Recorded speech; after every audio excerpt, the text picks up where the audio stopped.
Thank you, Jenna, and thank you all for coming and for listening. And the comments I want to make are related to the papal apology and the trip to the Vatican coming up in December. In 2015, our Assembly of First Nations embraced all 94 calls to action from the Truth and Reconciliation Commission, including call to action number 58, which is speaking to the need for a papal apology here in Canada. As well, in 2018, the Chiefs of Canada, by resolution, renewed its call for a papal apology in addressing call to action number 58. And so at the AFN, we've been working on this for a number of years now to get this planned and organized.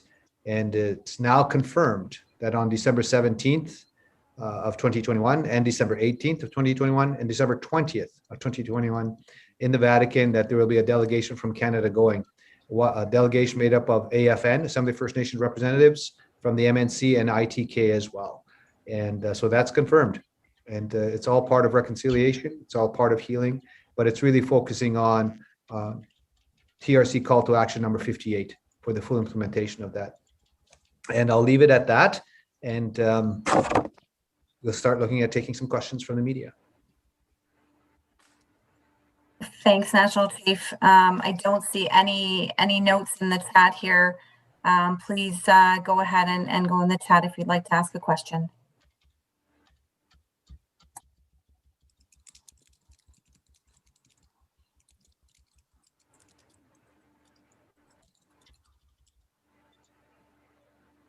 Can you hear me? Go ahead, Olivia. Hi, can you hear me? Yep, go ahead. Okay, thank you.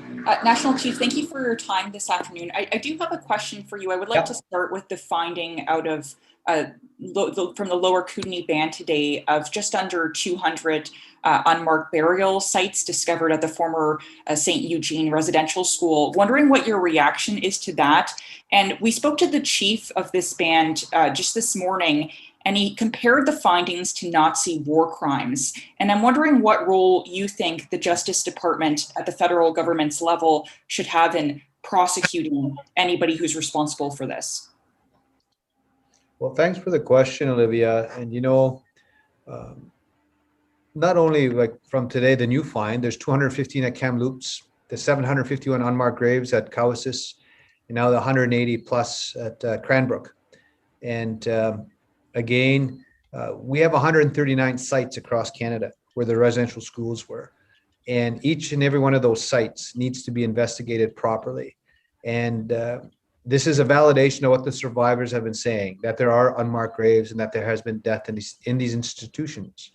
And some of them are like mass graves. Some of them are just unmarked graves.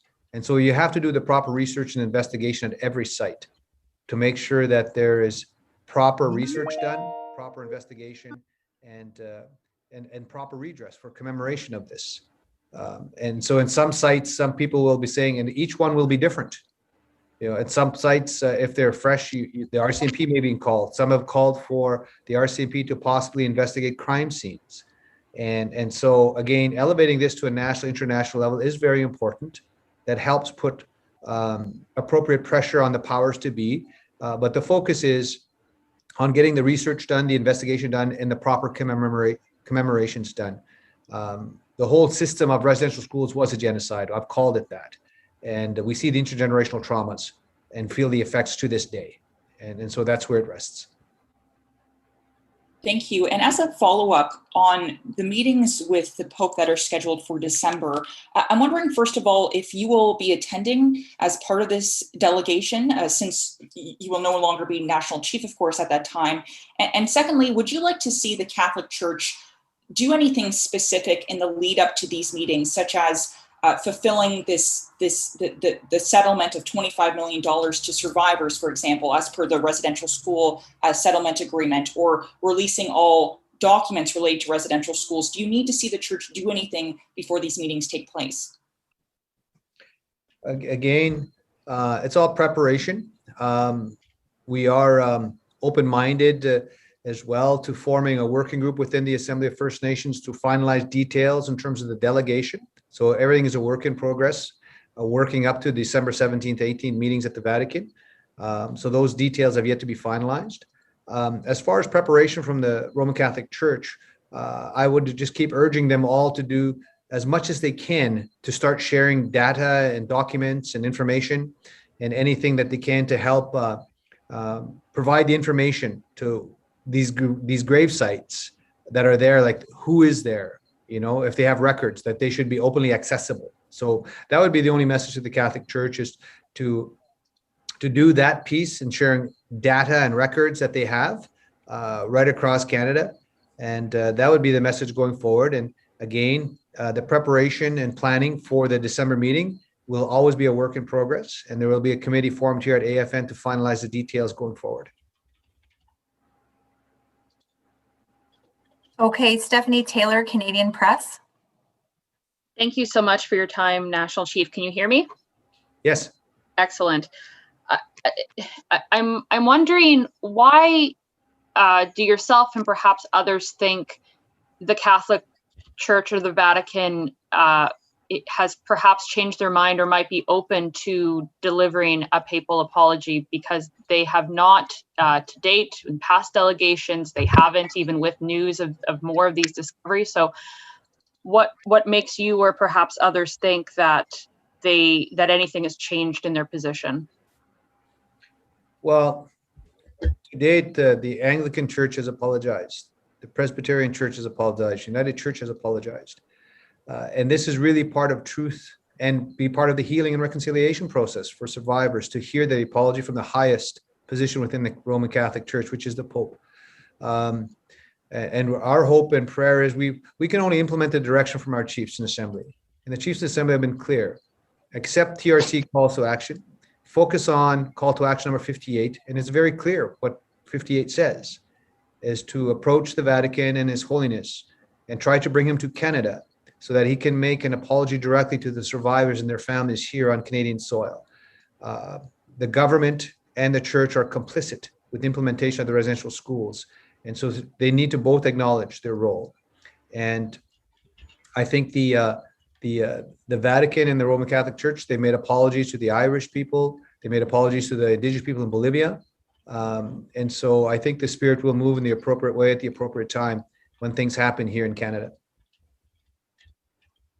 Thanks very much. As well, National Chief, I'm interested to get your reaction to reports we're seeing of Catholic churches being burned or being vandalized. And do you have any concern from leaders that are characterizing what is happening to these churches as hate crimes? Well, I can understand the frustration and the anger by people. And I would say that burning things down is not the way to proceed. I would say building things up would be the better way to proceed and build relationships. I can understand the frustration, the anger, and the hurt and the pain. There's no question. But to burn things down is not our way.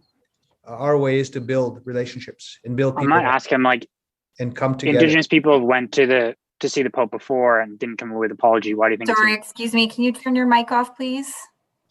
There's another question, supplement question. Sorry, National Chief, I think you can go ahead and continue answering Stephanie's follow-up. I think that was just a mistake. Okay. So yeah, that's my comments. Okay, Brian Dryden from the Canadian Catholic News.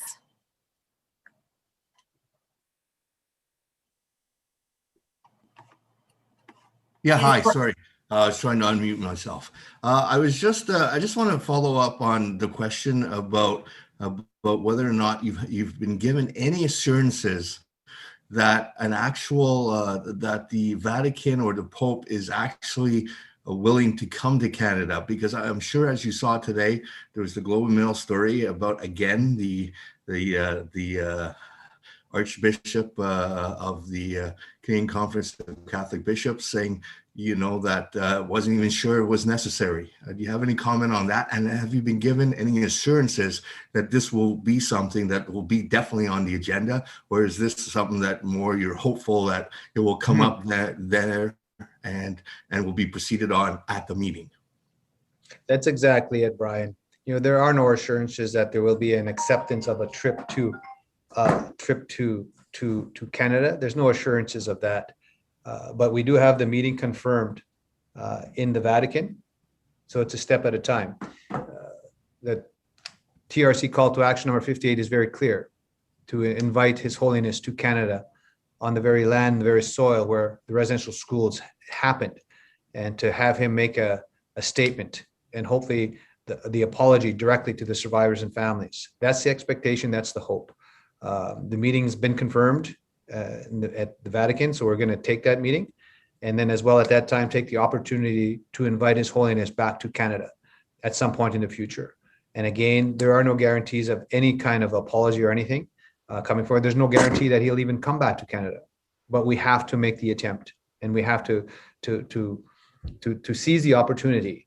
And I believe the Spirit will move, and I think things will happen in a good way. That's my belief, and that's my hope, and that's my prayer. Thank you. National Truth. The next question is from Francois Gloutenay at Presence. He asked me to ask the question on his behalf. He says the CCAB says this delegation has been planned for the last 2 years. Were you part of this planning, or was it a surprise to learn? No, we built a relationship up. The Canadian Council of Catholic Bishops is a very important body here in Canada, and you have to have relationships with them, especially when you're dealing with the Vatican and His Holiness. And so we built up those relationships in the past 2 years, and working with them to start thinking and planning of this delegation to the Vatican. And so we've been working at this for a number of years right now, so we can confirm that. And so this is just again, a culmination of 2 years of planning. And we're looking forward to the December meeting in Rome.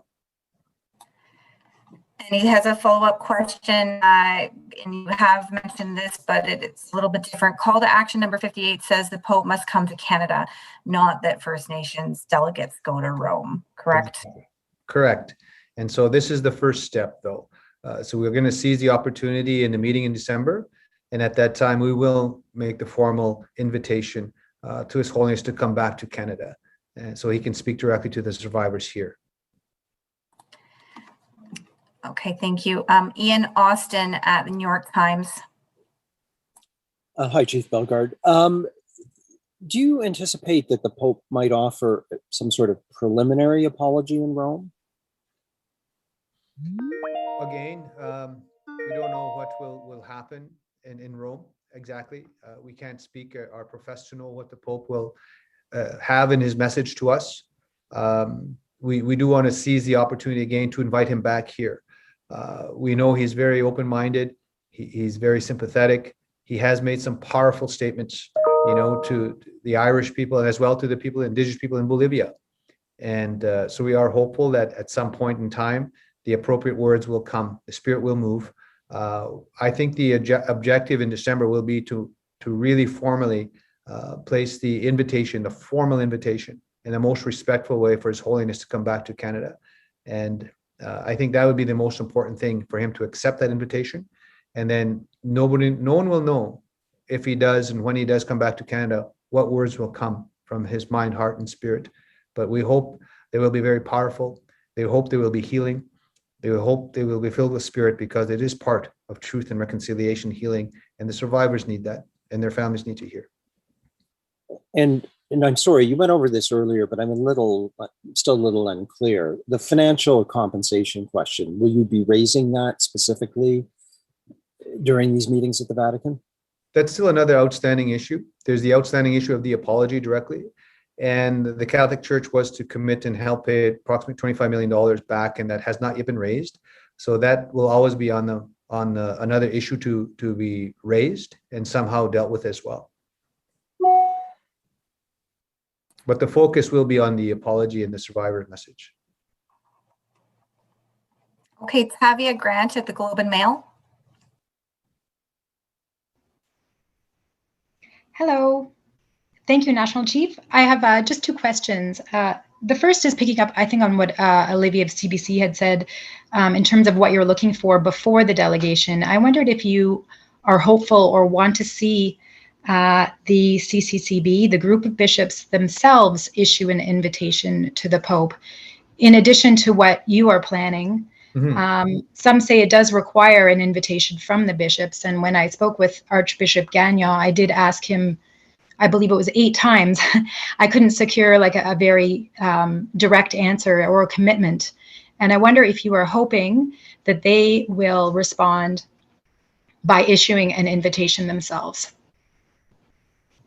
Well, thank you for the question. And as I've said, we've been working with the CCB, the Canadian Council of Catholic Bishops, for a number of years now to build that relationship. And I believe a respectful relationship has been built.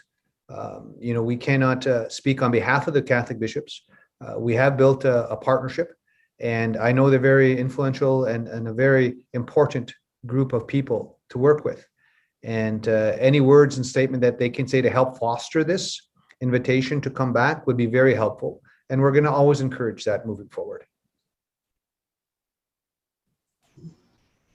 Thank you. And just one follow-up question, which is about the autonomy of the delegation. I wonder if the AFN on your side has full autonomy over who will go, or whether the bishops or the working group, which I believe consists of 4 bishops, whether they are asking also for a say in who will go. It's a collaborative effort. The Assembly First Nations is independent. But again, the communication, collaboration, and working together and the cooperation will always be there. It'd be good to know, and it's always better to work together than working in isolation. This is a very important meeting. We want to make sure we have the representatives of the knowledge keepers, the youth, the elders, the survivors, and getting the proper delegation is going to be very key. And so we welcome input from all sides and all groups. But again, AFN will make the determination with our leadership and our processes here as well in terms of what's the best mix going forward. Okay, Kieron at Global News. Hello, Kieron O'Dea, Global News. Thank you for your time, National Chief. In light of this moment that we're in with today's discovery in Cranbrook and others in recent weeks, how do you feel that Canada Day should be recognized this year and in the future? Well, I think in light of the, thank you for the question. In light of the discovery at Kamloops and Cowessess and Cranbrook today, Canada Day is here. It's just that it will be marked in a different way. And instead of the huge fireworks and celebration, I think the day will be marked by somber reflection, somber thought, thoughts of reconciliation, thoughts of partnership, thoughts of having difficult dialogues on how we can move forward together to build a better country and be free from discrimination, racism against all peoples, and in particular First Nations people. And I think that's how the day should go forward. It's an education awareness time. It's Canadians have really opened their minds and hearts. Those 215 young people's spirits have woken up everybody, not only in Canada, but the world, about the need to work together and not forget the harm and the hurt and the death that happened here. So Canada Day will be here. It is Canada's Day. But again, it'll be marked in a different way. And I think it can be marked in a very powerful way, a very special way, a very spiritual way, and how we move forward together to acknowledge the truth that happened and move forward on a reconciliation path together. Thank you. Okay, Zoe, Radio Canada, Saskatchewan. Yeah, hello. Sorry if I missed it. The FSIN in Saskatchewan is asking the Catholic Church to follow through on a promise they made to provide $25 million in compensation for the survivors. And so far, the fundraising only got 20% of this money. I was wondering, what is your position on this question? Thank you for the question. Our position from the AFN would be to support the regions and support the FSIN in that call. That would be our position going forward. It was a commitment that was made, and it should be followed up on. And I think at the proper time, with the proper energies and the people involved, we'll work towards that goal being met. Thank you. I have a follow-up question. So as I said, this money was supposed to be gathered with fundraising. What do you think of the fact that the Catholic believers are asked to pay for what the church did with the residential schools? Again, the churches are complicit in the administration of this policy of implementation of the residential schools. And we've talked, it was a government policy, but the churches as well were contracted to implement that policy. And I've called the residential schools a genocide of our people. And that's really what it is. And so there is complicitness. And if initially there was this call to raise these funds to help the survivors with their healing and reconciliation, we'd encourage that be accepted and followed up on, and one day be fully implemented and honored. It is the right thing to do. Thank you very much. Okay, if there are no further questions, I thank everyone for joining us today. Thank you so much.